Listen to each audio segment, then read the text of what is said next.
અમદાવાદ ફક્ત આજે જ નહીં પણ આવનારા ઘણા સમય માટે એક ડેવલપિંગ સિટી તરીકે પોઝિશન રહેશે.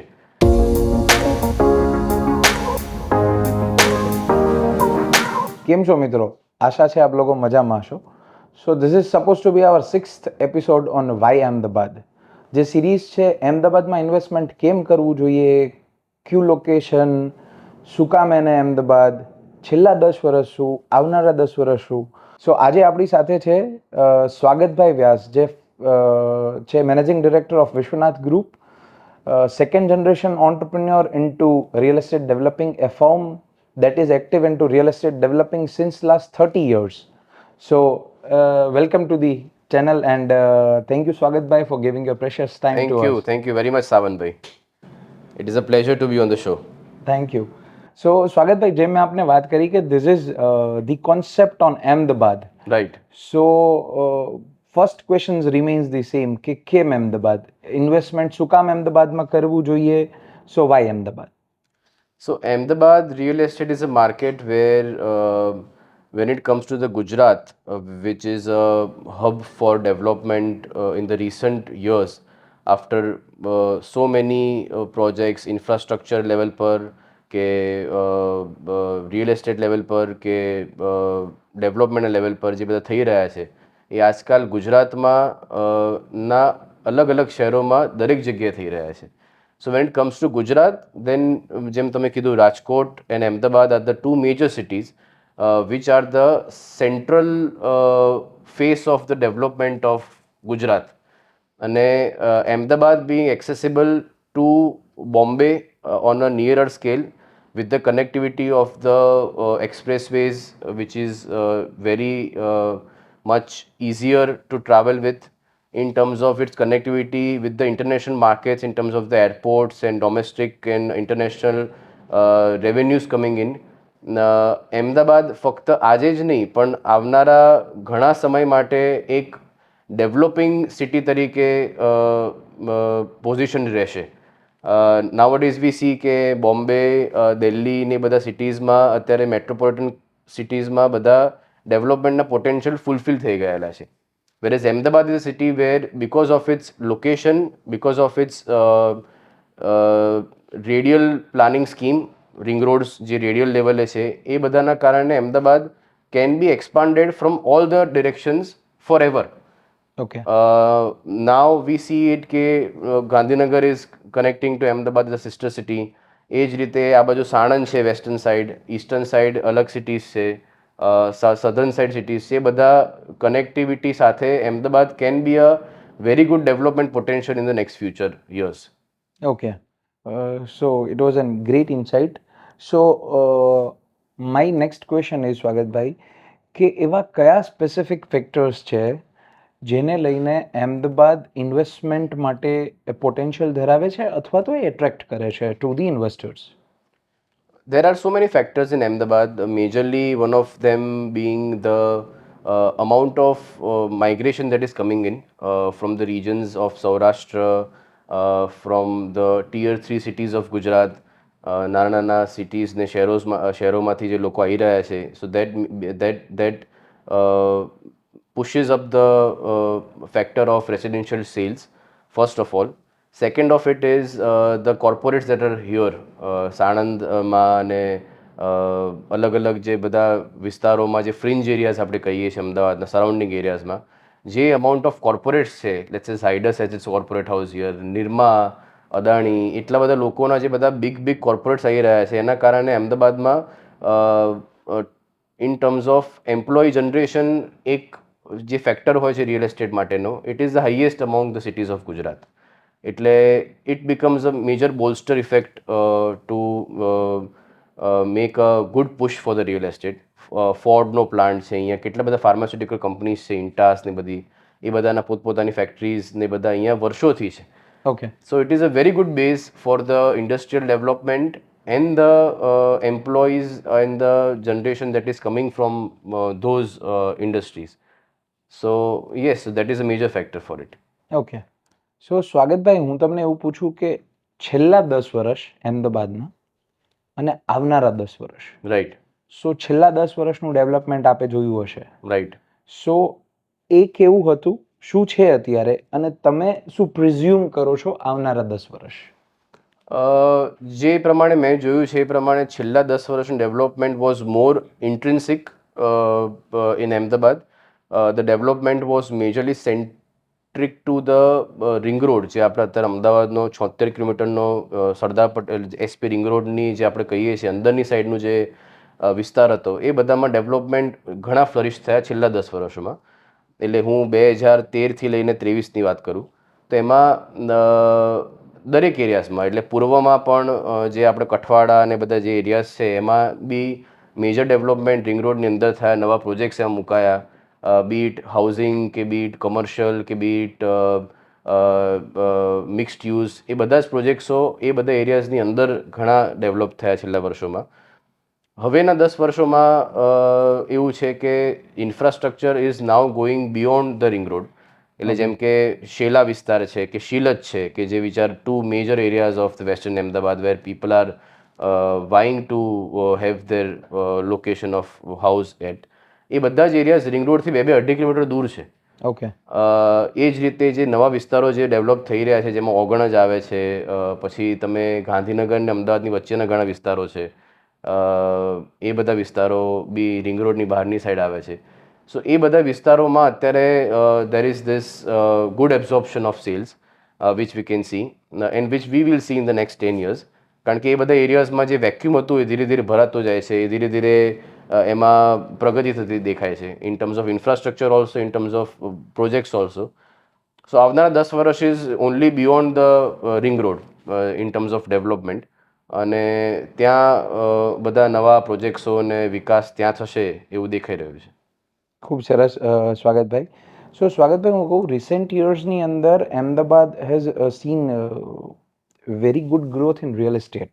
Right. So which are the specific or some of the factors કે જેના કારણે આ ગ્રોથ જોવા મળ્યો હોય? So the growth of Ahmedabad is a result of so many different factors that has been together evolved as the major pillars for the growth.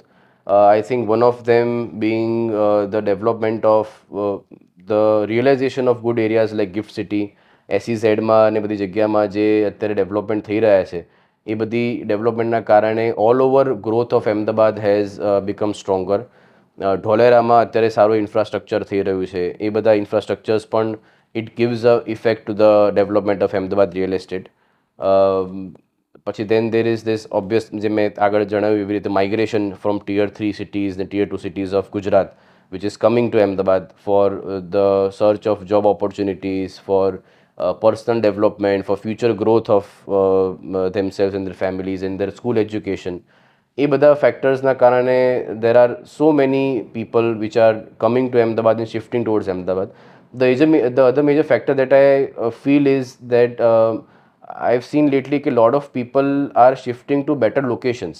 એટલે અમદાવાદમાં જે લોકો રહેતા હતા, જે આપણે ઓલ્ડ સિટીમાં કે કોઈક એરિયાઝમાં અમદાવાદના, કે which areas have now become very congested because of the bottleneck issues or traffic issues or the development issues. એટલે એ વિસ્તારોમાં સારી સ્કૂલ, સારી શાળાઓ, સારી સુવિધાઓ નથી, અને એ લોકો હવે અત્યારે જે નવા ડેવલપ થઈ રહ્યા છે એરિયાઝમાં બધા જઈ રહ્યા છે. એટલે એના કારણે અમદાવાદમાં ઘણો ફરક પડ્યો છે. એટલે it is internal migration also between the city. એટલે એ બધી વસ્તુઓ is are some of the main factors for the growth of Ahmedabad. Okay. So સ્વાગતભાઈ, આપણે જ્યારે વાત કરીએ મેગા પ્રોજેક્ટ્સની, રાઈટ. સો એવા કયા કયા mega projects, be it government be it private, right. કે જેને ઘણી રીતે આપણે ગિફ્ટનું ઘણું બધું સાંભળ્યું છે, ઢોલેરાનું સાંભળ્યું છે, કરેક્ટ. સો ગવર્મેન્ટ અને પ્રાઇવેટ Right. એવા મેગા પ્રોજેક્ટ્સ કયા જેના કારણે એ સાઈડ અથવા એ વિસ્તાર પણ આગળ જતા વધી શકે? Ahmedabad has, in last decade, Ahmedabad has this kitty of so many mega projects, not just one or two to name off, but so many, including the BRTs. અને મેગા પ્રોજેક્ટ્સ અમદાવાદમાં એ રીતે થયા છે કે ફક્ત ડેવલપ નહીં પણ સારી રીતે ઇમ્પ્લિમેન્ટ પણ કરાયા છે. એટલે જેમ કે ફોર એક્ઝામ્પલ BRTS છે, તો મેં એવું જોયું છે કે ઇન્ડિયાના ઘણા બધા શહેરોમાં જે આ સિસ્ટમ ઇમ્પ્લિમેન્ટ કરી હતી પણ ત્યાં કદાચ એટલી સક્સેસફુલ નથી જેટલી અમદાવાદમાં છે. એટલે the government has plan the whole structure so well કે commuters ને people are using it on day to day basis and they are very much convenient with it. એટલે બીઆરટીએસ રોડ્સ ને બધા જે એનું ઇન્ફ્રાસ્ટ્રક્ચર છે એ ઘણું સારું છે અને ઇમ્પ્લિમેન્ટ થયું છે એવું દેખાઈ રહ્યું છે બહુ સારી રીતે. પછી મેટ્રો છે કે જે અત્યારે અમુક ફેઝિસ ચાલુ થઈ ગયા જે પૂર્વ વિસ્તારમાંથી છેક અહીંયા સુધી એસજીઆઈ પર લોકોને આવવું હોય તો metro corridors are very much active. Right from RTO circle to Vatva અને નીચેના બધા વિસ્તારો સુધી પાલડી ને થલતેજ સુધી બી મેટ્રો અત્યારે આવી ગઈ છે. So that has developed a lot and evolved a lot. અને આઈ એમ શ્યોર કે જેમ બીઆરટી સક્સેસફુલ છે મેટ્રો બી અત્યારે ઓલરેડી એના ફર્સ્ટ ફેઝિસમાં જ સક્સેસફુલ થઈ રહ્યું એવું દેખાઈ રહ્યું છે. એના પછી જે તમે એમ કીધું કે ગિફ્ટ સિટી છે અને ગિફ્ટ સિટીની જોડે જોડે ગિફ્ટ સિટીની સરાઉન્ડિંગ એરિયાઝમાં પણ જે ડેવલપમેન્ટ કરાયું છે એ બધી ડેવલપમેન્ટ પણ એક ઇન્ફ્રાસ્ટ્રક્ચરને એક it is like the cherry on the cake. એટલે ફક્ત એવું નથી કર્યું સરકારે કે ખાલી ગિફ્ટ સિટી જ બનાવ્યું હોય પણ ગિફ્ટ સિટીને સુધી પહોંચવાના રસ્તાઓ, એરપોર્ટથી ગિફ્ટ સિટીના કનેક્શન્સ, અમદાવાદથી ગિફ્ટ સિટી, ગાંધીનગરથી ગિફ્ટ સિટી અને ઇવન બહારના વિસ્તારો જેમ કે મહેસાણાની જગ્યાએથી ગિફ્ટ સિટી આવવું હોય તે બધા જ રોડ્સને રીઅલાઇન કરી અને 4 લેન હોય તો 6 લેન કરીને એ લોકોને બધાને ડેવલપ કરેલા છે. એ જ રીતે જેમ તમે કીધું કે ઢોલેરા, તો અમદાવાદ ઢોલેરા હાઈવે પણ અત્યારે almost 80% of the work is complete and we are expecting the highway to open in next year. અને એ થયા પછી બી જે કનેક્ટિવિટી છે અમદાવાદ ઢોલેરાની ને ઢોલેરાથી નજીકના બધા સિટીઝ એટલે Bhavnagar is very near to Dholera એટલે ભાવનગરની બધી પબ્લિકો ઢોલેરાથી અમદાવાદ ઇઝીલી આવી શકશે, એક્સેસ કરી શકશે અને ત્યાં રિસાઇડ બી કરી શકશે. એટલે એ બધી ડેવલપમેન્ટ પણ it max a major push to the Ahmedabad real estate. So all these factors are there which has contributed in some of the other factor for the development of the city. ખૂબ સરસ insight હતી આપની સ્વાગતભાઈ. હવે સ્વાગતભાઈ હું એવું પૂછું આપને કે કોઈ એવા government initiatives or Right. Policies Right. which has attracted investors or a huge investment towards Ahmedabad. Correct. Government initiatives, the government has always been very cooperative for the investors at large, very welcoming towards big industries and small scale industries, MSMEs જેને જેને આપણે કહીએ છીએ. એની માટે ગવર્મેન્ટનો attitude, ગવર્મેન્ટની policies, ગવર્મેન્ટના ઓફિસર્સની policies are very much friendly in nature Okay.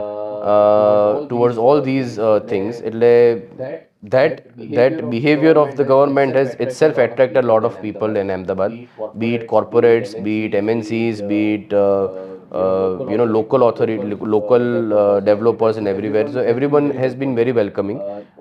હું તમને દાખલો આપું, ફોર એક્ઝામ્પલ ફોર્ડનો પ્લાન્ટ જે ગુજરાતમાં શિફ્ટ થયો કે ધારો કે કોઈ પણ મારુતિના પ્લાન્ટ જે ગુજરાતમાં શિફ્ટ થયા એ બધા ગવર્મેન્ટની એક ઇન્ટરનલ પોલિસીઝ ને એના સ્ટ્રક્ચરના કારણે શિફ્ટ થયા છે. So that is a major that has given a major push to those systems and those policies and basically એ જ છે કે સરકારનું જે બિહેવિયર એક ઇન્વેસ્ટર માટેનું છે, સારા સારા સમિટ્સ રાખીને જેમ વાઇબ્રન્ટ ગુજરાતના સમિટ્સ છે કે બધા રાખીને એ સતત એનું યર ટુ યર બેસિસ પર એનું ઇવેલ્યુએશન થઈ રહ્યું છે કે કેટલા લોકો એમઓયુ સાઇન કર્યા, કેટલા લોકો અહીંયા ડેવલપમેન્ટના અજેન્ડા સાઇન કર્યા અને નથી કર્યા તો શું કારણથી નથી કર્યા, તો એમને આપણે પીચ કરીએ. ગુજરાતમાં એમને વેલકમ કરવા માટેનું એક પ્લેટફોર્મ બનાવીએ, એમને એક પ્લેટફોર્મ આપીએ કે જેમાં એ લોકો અહીંયાના નોર્મ્સને બધાને સારી રીતે યુઝ કરી શકે, સારું પોર્ટ સ્ટ્રક્ચર છે. એટલે બધી વસ્તુઓના કારણે Gujarat has become a very good hub for the investment. Thank you. So we are completing our first phase of interview. So near to my heart is the second phase of interview. Right. That is કે તમારા વિશે થોડુંક. Right. So your life journey, હું વાત કરું કે સ્વાગતભાઈની life journey શું રહી છે અત્યાર સુધી? રાઈટ. મેં મારું એજ્યુકેશન અહીંયા અમદાવાદમાંથી કરી અને then I did my bachelors in civil engineerings from here અમદાવાદમાં જ એલજે કોલેજમાંથી. From there, I did a course of real estate management in Pune, Nikmar Karine College. So I did that course there, and I had always had this in mind that I want to do master's program which is connected to real estate. So that was a 2 year course, and I went there and I stayed in Pune for 2 years. And એ 2 વર્ષમાં ફક્ત college અને education સિવાય પણ મેં ઘણા જ બધા વસ્તુઓને એક્સપ્લોર કરી, જેમાં I went on real estate defining tours with people. I had internship experiences at some developers there in Pune. I understood the market of Maharashtra very well. So I used to travel to Bombay also. I used to go there and different projects ne badi visits karta tha. I also did my flagship course in housing laws from a college in Pune, which was a 6 month course, certificate course. And also did my KPMG માં six sigma કરીને course આવે છે કે જે industrial training માં તમને help કરે. એટલે it is basically removing your minor deficiencies in your operations and evaluating them, and then again coming back together. So it was very helpful for me. I also did a finance course from Pune IBS college mathi in real estate financing. So I had all this good experience which was connected to the field that I like in Pune. And then from there I took campus placement and worked in Bombay in Oberoi Realty as an engineer. And I worked there as an engineer for a year.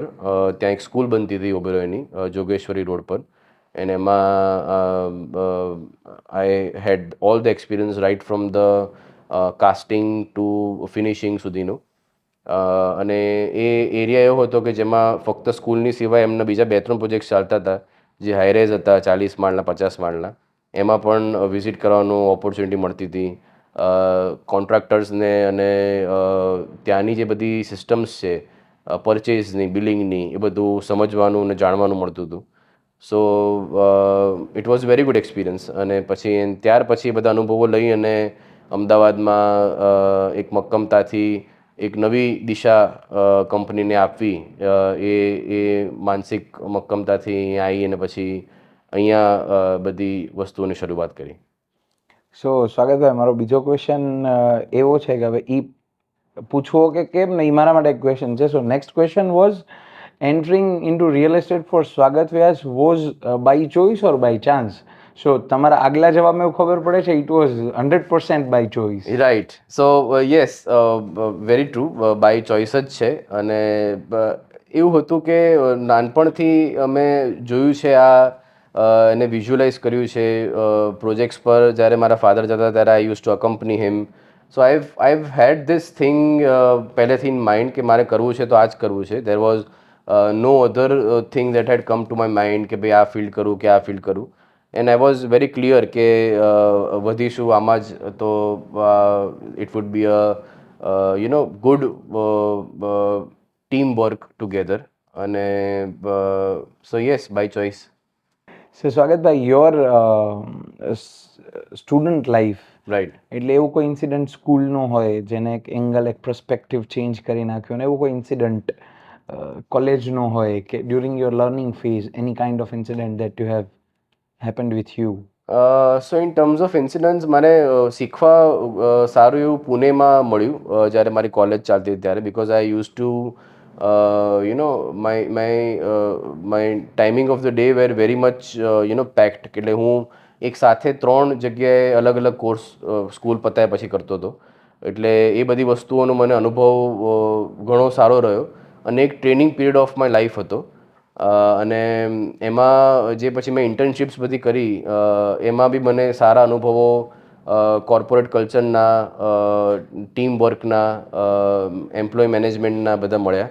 એટલે એના કારણે it was a collection of too many things together. અને એ બધા અનુભવોના કારણે it was much more easier for me to, જ્યારે અહીંયા આવ્યા અને અહીંયાના બધા વસ્તુઓને જ્યારે જાણવાનું શરૂઆત કરી ત્યારે બધા અનુભવ ઘણા કામમાં લાગે. સો સ્વાગતભાઈ વ્યાસ માટે લાઈફમાં સૌથી ઇમ્પોર્ટન્ટ શું છે? I think transparency and honesty are the two basic ethics that everyone should follow. because that creates your own and your brand strength as a company. અને આજના ટાઈમમાં આ બે એથિક્સ હોય તો જ તમે એક સારો બિઝનેસ અને એક સારું ઇમેજ લોકોના મગજમાં ક્રિએટ કરી શકો. So it is very important that these two factors are there. What does Swagat Bhai do other than business? So I have this passion of running and marathons ne બધું. So in my mornings I every day make sure that I run few kilometers. Uh, it is a good stress buster for me. અને મેરેથોન્સ ઘણી બધી દોડું છું અને એ બધી વસ્તુઓમાં I engage my self when I am not working અને it makes me feel better. Okay. And any failure of your life, be it as a student, be it as a business person, that we can learn from? So in terms of failure તમે એવું કહી શકો કે અમુક અમુક એવા decisions હોય કે જે આપણે દરેક વ્યક્તિ પોતપોતાની લાઈફમાં લેતું હોય અને એમાં એ ક્યાંક ફેલ થયું હોય તો એના કારણે એ પોતે ઘણું શીખતા હોય છે.